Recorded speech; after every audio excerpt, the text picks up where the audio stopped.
Say good morning, everyone. Happy Friday morning to you, and welcome back to Morning Musings. My name is Don K. Preston. I am the president of Preterist Research Institute of Ardmore, Oklahoma, and this is video number 4 in my review and response to Mr. Paul Ellis's book, AD 70 and the End of the World. As I have already suggested to you, Mr. Ellis is a good writer. I enjoy his style. My problem with Mr. Ellis is the content of his book. And I won't say that today's video is the best example of that by any stretch of the imagination, because I find similar egregious miscarriages of exegesis throughout the entirety of the book. But what I mean by today is he focuses on Matthew chapter 24 and 31, in which it is said that Christ would send forth his angels with the sound of a great trumpet. They shall gather together the elect from the four winds. And Mr. Ellis says, well, Mr. Preterist, not me, Mr. Preterist, says that the prophecy was fulfilled after AD 70. The Jewish religion was a hindrance to the spread of the faith, but once the temple fell, that opposition came to an end.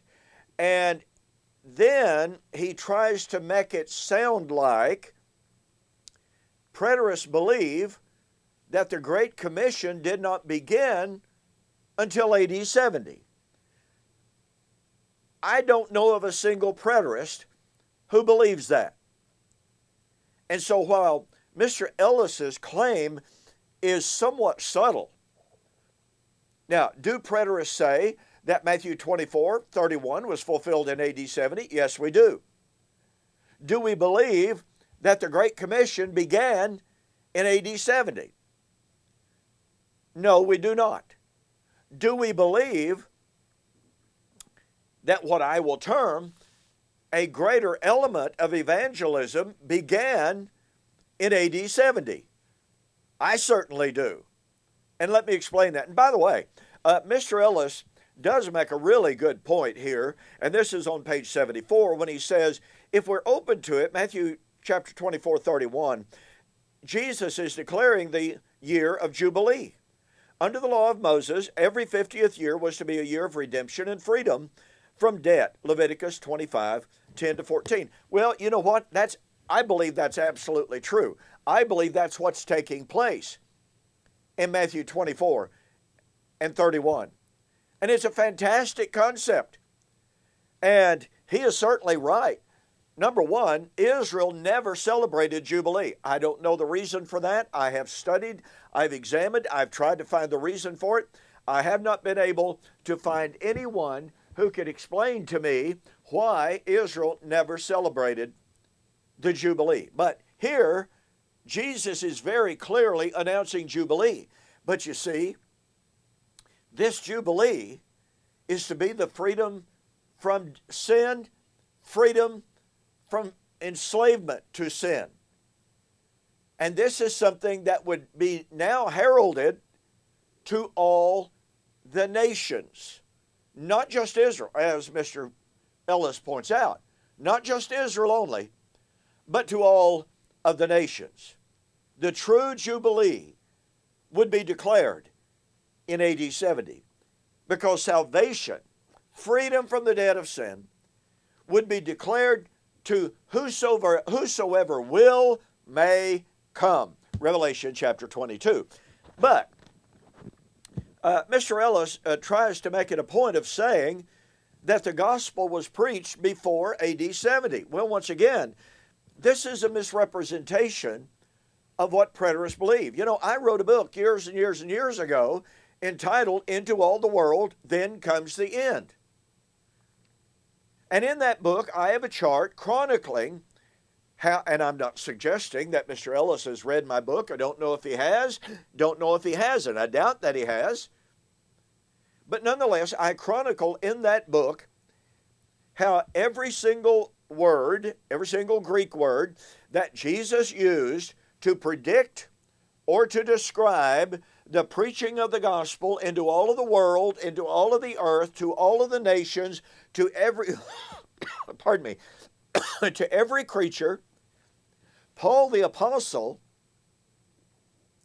writing in the 60s, said the gospel had been preached to all the nations, had been preached to every creature, into all of the world, and on and on. In other words, Paul uses every single word that Jesus used to predict the preaching of the gospel into all the world. Paul uses those same identical words to say it had been done. So for Mr. Ellis to suggest that preterists do not believe that the preaching of the gospel began until AD 70, that's a complete misnomer. That's a complete misrepresentation of what preterists believe. Now, something else is going on in Matthew chapter 24. Remember, Mr. Ellis believes that the coming of the Son of Man on the clouds of heaven is actually a retrospective look at Jesus' ascension. Well, I'm sorry about that. That is simply false and specious. When you look at the actual words of Matthew chapter 24, and you notice the chronological flow, immediately after the tribulation of those days, then they will see the sign of the Son of Man coming on, the sign of the Son of Man in heaven, and they will see the Son of Man. It doesn't say they will look back and see that it had happened, because the immediately after and the then are pronouns of time, giving us a temporal sequence of events. And by the way, this supports fully the preterist paradigm, but let me make a point of something else. You know, Mr. Ellis once again misrepresents the preterist view and claims that we believe that the preaching of the gospel didn't begin until AD 70. Well, again, I categorically reject that. It's a misrepresentation. But I do want you to notice that in Matthew 24:34, a passage that Mr. Ellis ostensibly honors, says that all of those things, all of what things? The coming of the Lord on the clouds of heaven with power and great glory, and the gathering of the elect. Now here's what you have to see, all right? The coming of the Lord at the sound of the great trumpet for the gathering of the elect is taken directly from Isaiah chapter 27. It was a prediction of the resurrection. And by the way, Jewish rabbis, the very best of the ancient commentators, agreed with that. But verse 34 puts that event at AD 70. You cannot say that the gathering of the elect is the preaching of the gospel prior to the coming of the Lord and have it as the complete fulfillment. What was to happen, you see, the Great Commission was fulfilled prior to AD 70. And that was the beginning of the resurrection, the sounding of the voice of the Son of Man. John 5:24-29. That's the beginning of the resurrection. But you see, Matthew 24:31 is a depiction of Matthew 13 and the harvest at the end of the age, the gathering of the elect. Matthew chapter 24:31 is not a depiction of the ongoing preaching of the gospel after AD 70, is what I'm trying to say. Matthew chapter 24:31 is a depiction of the harvest of the old covenant age. It is a depiction, therefore, of the end of that old covenant age, just like Matthew chapter 24:39-41 says. Harvest is at the end of the age. Listen, folks, the Christian age has no end. Therefore, Matthew chapter 24 is not talking about the harvest at the end of the age. You see, this is where Mr. Ellis's presupposition about the, quote, end of the world comes in. He believes that the preaching of the gospel was accomplished in the first century. And then he turns right around and says that the preaching of the gospel since AD 70 is the same. No, it's not the same. The preaching of the gospel prior to AD 70 was the eschatological message of the coming end of the age. The preaching of the gospel after AD 70 is the proclamation of the unending age of Messiah and the new covenant. This is what is depicted in Isaiah chapter 66. In Isaiah chapter 66, we have a prediction of the destruction of Jerusalem in the day of the Lord of flaming fire. That's 2 Thessalonians chapter 1, 5 and following. Now catch this. After that day of the Lord, after the coming of the Lord in flaming fire, survivors of that day would do what? They would go to all of the nations. Now remember, this is after the day of the Lord. It is after Matthew 24, 29 to 30. Matthew 24, 31 is the harvest of the old covenant age, not the harvest of the new covenant age, because the new covenant age has no end.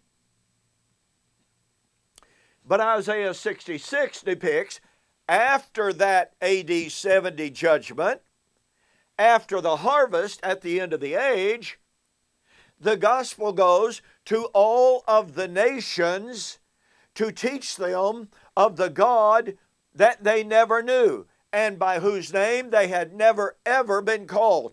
This is the depiction of Revelation 21 and 22, that after the millennium, after the day of the Lord, after the judgment, after the resurrection, the new Jerusalem comes down from God out of heaven. The tabernacle of God is with men. And the gates of this new Jerusalem are always open for the nations of the world to come into the city and there find healing. This is post AD 70. So you see in Matthew chapter 24, Jesus is focused on the end of the age. He is not depicting, he's not discussing in Matthew 24, 31, the ongoing evangelism of the world, of those who had never known the name of the Lord.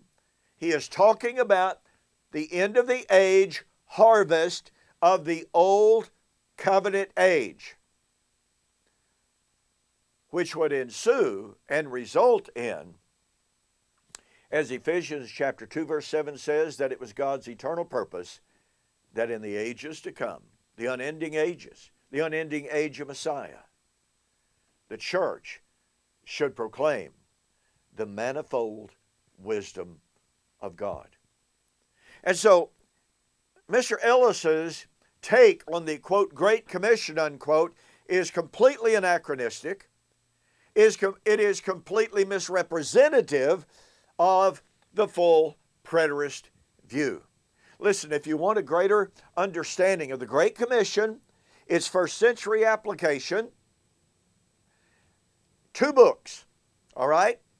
The Gospel of Destruction, in which I discussed the question, how could the prediction of the destruction of Jerusalem in AD 70 be called the gospel, that is, the good news of the kingdom, Matthew 24:14, and into all the world, then comes the end. Go to my website, donkpreston.com, BibleProphecy.com. Just go to the store, look up the Gospel of Destruction, look up into all the world, then comes the end. If you do that, if you order either book or if you order both books, send me a note and say that you saw the offer on YouTube or Facebook, and I'll refund your shipping, okay? Thank you so much for joining me for this morning's Morning Musings. You have a safe weekend. God bless. See you on Monday.